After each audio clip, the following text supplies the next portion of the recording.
ಬೆಂಗಳೂರಿನಲ್ಲಿ ಸುರಿದ ಮರಣ ಮಳೆಗೆ ಸಂಕಷ್ಟದ ಪ್ರವಾಹವೇ ಎದುರಾಗ್ತಾ ಇದೆ. ಜಿಬಿಎ ವರದಿಯಲ್ಲಿ ಬಯಲಾಯಿತು ಅಧ್ವಾನಗಳ ಸತ್ಯ. ಬೆಂಗಳೂರಿನಲ್ಲಿ ಮರಣ ಮಳೆಗೆ ಸಂಕಷ್ಟದ ಪ್ರವಾಹ ಎದುರಾಗಿದ್ದು ಜಿಬಿಎ ವರದಿಯಲ್ಲಿ ಅಧ್ವಾನಗಳ ಸತ್ಯ ಬಯಲಾಗ್ತಾ ಇದೆ. ಬೆಂಗಳೂರಲ್ಲಿ ಒಂದೇ ಮಳೆಗೆ ಸಾಲು ಸಾಲು ಅವಾಂತರಗಳು ಸೃಷ್ಟಿಯಾಗಿರುವಂಥದ್ದು. ಏಪ್ರಿಲ್ 29ರಂದು ಬೆಂಗಳೂರಿನಲ್ಲಿ ಅಬ್ಬರಿಸಿ ಬೊಬ್ಬೆರೆದಿದ್ದ ವರುಣ 10 ಜನರನ್ನ ಬಲಿ ಪಡೆದಿರೋ ರಣಭೀಕರ ಮಳೆ. ಜಿಬಿಎ ವರದಿಯಲ್ಲಿ ಮಳೆ ಅವಾಂತರದ ಸತ್ಯಾಂಶ ಬಯಲಾಗಿದೆ. ಇನ್ನು ಬೌರಿಂಗ್ ಆಸ್ಪತ್ರೆ ಗೋಡೆ ಕುಸಿದು 7 ಮಂದಿ ಸಾವನ್ನಪ್ಪಿದ್ರು.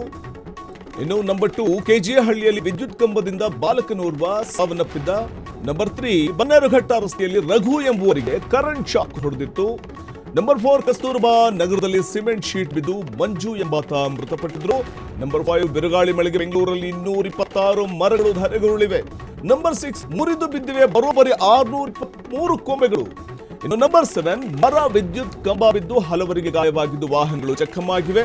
ಇನ್ನು ನಂಬರ್ 8 186 ವಿದ್ಯುತ್ ಕಂಬಗಳು, 38 ಟ್ರಾನ್ಸ್ಫಾರ್ಮರ್ಗಳು ಇವೆಲ್ಲವೂ ಕೂಡ ಹಾಳಾಗಿದ್ದು ಬೆಸ್ಕಾಂಗೆ ಬರೋಬ್ಬರಿ 87.32 ಲಕ್ಷ ಲಾಸ್ ಆಗಿದೆ. 62ಕ್ಕೂ ಹೆಚ್ಚು ಪ್ರದೇಶಗಳ ರಸ್ತೆಗಳು ಜಲಾವೃತವಾಗಿವೆ. 105ಕ್ಕೂ ಹೆಚ್ಚು ಮನೆಗಳಿಗೆ ನೀರು ನುಗ್ಗಿ ಅವಾಂತರ ಸೃಷ್ಟಿಯಾಗಿದೆ. ಪ್ರಮುಖ ಅಂಡರ್ ಪಾಸ್ಗಳು ಸಂಪೂರ್ಣ ಜಲಾವೃತವಾಗಿವೆ. ಜಿಬಿಎ ವರದಿಯಲ್ಲಿ ಬಯಲಾಗಿರುವಂಥದ್ದು ಅಧ್ವಾನಗಳ ಸತ್ಯ, ಅವಾಂತರದ ಸತ್ಯಾಂಶ ಬಯಲಾಗಿದೆ. ಜಿಬಿಎ ವರದಿಯಲ್ಲಿ ಎಲ್ಲೆಲ್ಲಿ ಏನೇನಾಗಿದೆ ಅನಾಹುತ.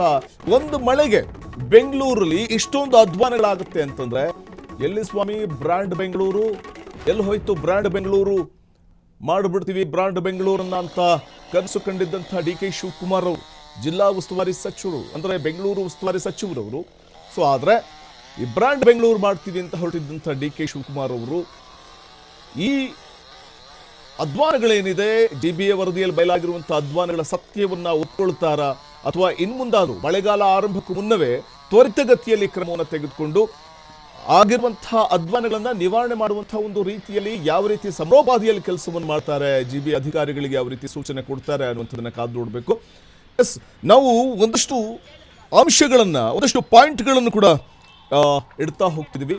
ಯಾವ ರೀತಿ ಅಧ್ವಾನಗಳಾಗಿದೆ ಅನ್ನುವಂಥದ್ದು ಜಿಬಿಎ ವರದಿಯಲ್ಲಿ ಬಯಲಾಗಿರುವಂತಹ ಸತ್ಯ.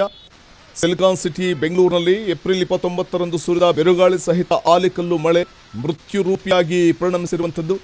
ಒಂದೇ ಒಂದು ಮಳೆಗೆ ರಾಜಧಾನಿ ತತ್ತರಿಸಿ ಹೋಗುತ್ತೆ ಅಂತಂದ್ರೆ ಮಳೆಗಾಲದಲ್ಲಿ ಪರಿಸ್ಥಿತಿ ಏನಾಗಬೇಡ. ಅದು ಈ ಭೀಕರ ಮಳೆ ಬಿಟ್ಟು 10 ಜನರ ಪ್ರಾಣವನ್ನು ಕೂಡ ಬಲಿ ಪಡೆದಿದೆ. ಈ ಕುರಿತು ಮತ್ತಷ್ಟು ಮಾಹಿತಿನ ಪಡೆಯೋಣ. ನಮ್ಮ ಪ್ರತಿನಿಧಿ ಮಂಜು ಅವರಿಂದ. ಮಂಜು, ಜಿಬಿಎ ವರದಿಯಲ್ಲಿ ಮಳೆಯ ಅವಾಂತರದ ನಗ್ನ ಸತ್ಯಗಳು ಬಟಾಬಯಲಾಗ್ತಾ ಇದೆ. ಬ್ರ್ಯಾಂಡ್ ಬೆಂಗಳೂರು ಮಾಡ್ತೀವಿ ಅಂತ ಹೊರಟಂತವರು ಸೊ ಈ ಅಧ್ವಾನಗಳ ನಂತರದಲ್ಲಾದರೂ ಎಚ್ಚೆತ್ಕೊಂಡು ಮುಂದಾದರೂ ಇಂಥ ಸಮಸ್ಯೆಗಳಾಗದಂತೆ ನೋಡ್ಕೋತಾರ ಅನ್ನುವಂಥದ್ದು ಒಂದು ಪ್ರಶ್ನೆ. ಯಾವ ರೀತಿಯ ಒಂದು ನರಕ ಸದೃಶ್ಯವನ್ನ ಸೃಷ್ಟಿ ಮಾಡಿತ್ತು ಅಂತ ಸುರಿದ ಒಂದೇ ದಿನದ ಮಳೆ ಬೆಂಗಳೂರಲ್ಲಿ? ಹೌದು, ಖಂಡಿತ ವಸಂತ. ಬೆಂಗಳೂರು ನಗರದಲ್ಲಿ ಸುಮಾರು 25 ವರ್ಷಗಳ ನಂತರ ಮೊನ್ನೆ 29ನೇ ತಾರೀಕು ನಗರದಲ್ಲಿ ಸಾಕಷ್ಟು ಮಳೆ ಆಗಿರುವಂತದ್ದು. ಆ ಮಳೆ ಅವಾಂತರಕ್ಕೆ ಒಂದಲ್ಲ ಎರಡಲ್ಲ ಅಂತ ಬರೋಬ್ಬರಿ 10 ಜನರು ಒಂದ್ ಕಡೆ ಪ್ರಾಣ ಹೋದ್ರೆ, ಬೆಂಗಳೂರು ನಗರದಲ್ಲಿ 10 ಜನರು ಪ್ರಾಣ ಹೋದ್ರೆ, ಮತ್ತೊಂದ್ ಕಡೆ ಅಂದ್ರೆ 150ಕ್ಕೂ ಹೆಚ್ಚು ಮನೆಗಳಿಗೆ ನೀರು ನುಗ್ಗಿ ಹಾನಿಯಾಗಿರುವಂತದ್ದು. ಅಷ್ಟೇ ಅಲ್ಲ, ಜೊತೆಗೆ ವಿದ್ಯುತ್ ಸ್ಪರ್ಶದಿಂದ 2 ಡೆತ್ ಆಗಿರುವಂತದ್ದು. ಸೊ ಜೊತೆಗೆ ಸುಮಾರು 226ಕ್ಕೂ ಹೆಚ್ಚು ಮರಗಳು ಧರೆಗುರುಳಿರುವಂತದ್ದು. ಸೊ ಹೀಗೆ ಒಂದಲ್ಲ ಎರಡಲ್ಲ ಸಾಕಷ್ಟು ಅವಾಂತರಗಳು ಉಂಟಾ ಇರುವಂತದ್ದು. ಬೆಂಗಳೂರು ನಗರದಲ್ಲೂ ಅಂತ ಸಾಕಷ್ಟು 53ಕ್ಕೂ ಹೆಚ್ಚು ಅಂಡರ್ ಪಾಸ್ಗಳಿವೆ. ಅದರಲ್ಲಿ ಸುಮಾರು 18ಕ್ಕೂ ಹೆಚ್ಚು ಅಂಡರ್ ಪಾಸ್ಗಳಿಗೆ ನೀರು ತುಂಬಿಕೊಂಡಿರುವಂತದ್ದು.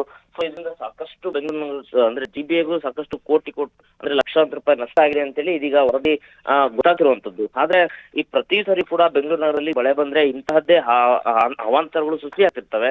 ಸೊ ಇಂತಹ ಅವಾಂತರಗಳಿಗೆ ನಾವು ಕಡಿವಾಣ ಹಾಕ್ತಿವಿ. ನಾವು ಅಂದ್ರೆ ಬೆಂಗಳೂರು ನಗರದಲ್ಲಿರುವಂತಹ ಏನೇ ಮುಂಬರುವಂತ ಮಳೆಗೆ ಏನೇ ಸಮಸ್ಯೆ ಇದ್ರು ಸಮಸ್ಯೆ ಆಗದಂತೆ ನಾವು ನೋಡ್ಕೊಳ್ತೀವಿ ಅಂತೇಳಿ ಜಿಬಿ ಅಧಿಕಾರಿಗಳು ಪ್ರತ್ಯಕ್ಷವಾಗಿ ಬರೀ ಉಡಾಫೆ ಉತ್ತರವನ್ನ ಕೊಡ್ತಾರೆ.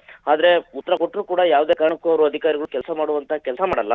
ಸೊ ಯಾಕೆ ಅಧಿಕಾರಿಗಳು ಕೆಲಸ ಮಾಡಲ್ಲ? ಇಂತಹ ಪ್ರಕರಣಗಳು ಈಗ ಬೆಳಕಿಗೆ ಬಂದಾಗಲೇ ಅವರ ಜಿಬಿ ಅಧಿಕಾರಿಗಳು ಎಷ್ಟು ಮಟ್ಟಿಗೆ ಕೆಲಸ ಮಾಡಿದ್ದಾರೆ ಅಂತೇಳಿ ಗೊತ್ತಾಗ್ತಿರುವಂತದ್ದು. ಯಾಕಂದ್ರೆ ಕಳೆದ 2 ವರ್ಷದಿಂದ ಕೂಡ ಪ್ರತಿ ಸಾರಿ ಮಳೆಗೆ ನಾವು ಮುಂಜಾಗ್ರತೆವಾಗಿದ್ದೀವಿ, ನಾವು ರೆಡಿ ಆಗಿದ್ದೇವೆ, ಯಾವುದೇ ಅಹಿತಕರ ಘಟನೆಗಳು ನಡೆಯದಂತೆ ನೋಡ್ಕೊಳ್ತೀವಿ ಅಂತೇಳಿ ಉಡಾಫೆ ಉತ್ತರ ಕೊಡ್ತಾರೆ. ಸೊ ಈಗ ಮೊನ್ನೆ ಸುರಿದಂತಹ ಭಾರಿ ಮಳೆಯಿಂದಾಗಿ ಸಾಕಷ್ಟು ಅವಾಂತರಗಳಾಗಿದೆ. ಸೊ ಹೀಗಾಗಿ ನಿನ್ನೆ ಸಿಎಂ ಮತ್ತೆ ಡಿಸಿಎಂ ಕೂಡ ಜಿಬಿ ಅಧಿಕಾರಿಗಳನ್ನ ಮೀಟಿಂಗ್ ಮಾಡಿ ಕೇಳುವಂತ ಕೆಲಸ ಮಾಡಿದ್ರು. ಕೇವಲ ಸರ್ಕಾರ 5 ಲಕ್ಷ ರೂಪಾಯಿ ಪರಿಹಾರ ಕೊಟ್ಟು ಕೈ ತೊಳ್ಕೊಳ್ಳುವಂತ ಕೆಲಸ ಮಾಡಿತ್ತು. ಸೊ ಹೀಗಾಗಿ ನಿನ್ನೆ ಜಿಬಿ ಅಧಿಕಾರಿಗಳು ಕೂಡ ತರಾಟೆ ತಗೊಂಡಿರುವಂತದ್ದು ಗೊತ್ತಾಗ್ತಿರುವಂತದ್ದು. ಸೊ ಹೀಗಾಗಿ ವರದಿ ಕೂಡ ಬಹಿರಂಗ ಆಗಿರುವಂತದ್ದು. ಸೊ ಹೀಗಾಗಿ ಜಿಬಿ ಅಧಿಕಾರಿಗಳು ಮುಂಬರುವಂತಹ ಮಳೆಗೆ ಯಾವ ರೀತಿ ಸಿದ್ಧವಾಗಿರ್ತಾರೆ, ಇನ್ನೇನಾದ್ರೂ ಕಠಿಣ ಕ್ರಮ ಕೈಗೊಳ್ತಾರಾ ಅಥವಾ ಏನಾದ್ರೂ ಮುಂಬರುವಂತಹ ಮಳೆಗೆ ಯಾವುದೇ ಅವಾಂತರಗಳು ಸೃಷ್ಟಿಯಾಗದಂಗೆ ನೋಡ್ಕೊಳ್ತಾರಾ ಅಂತೇಳಿ ಕಾದೊಡ್ಬೇಕಾಗುತ್ತೆ ವಸಂತ್. ಧನ್ಯವಾದ ಮಂಜುನಾಥ್ ತಮ್ಮ ಮಾಹಿತಿಗಾಗಿ. ಕ್ಷಣ ಕ್ಷಣದ ಸುದ್ದಿಗಳಿಗಾಗಿ ಫ್ರೀಡಂ ಟಿವಿ ಸಬ್ಸ್ಕ್ರೈಬ್ ಮಾಡಿ, ಲೈಕ್ ಮಾಡಿ ಹಾಗೂ ಫಾಲೋ ಮಾಡಿ. ಹೊಸ ಸುದ್ದಿಗಳ ನೋಟಿಫಿಕೇಶನ್ಗಾಗಿ ಬೆಲ್ ಐಕಾನ್ ಮೇಲೆ ಕ್ಲಿಕ್ ಮಾಡಿ.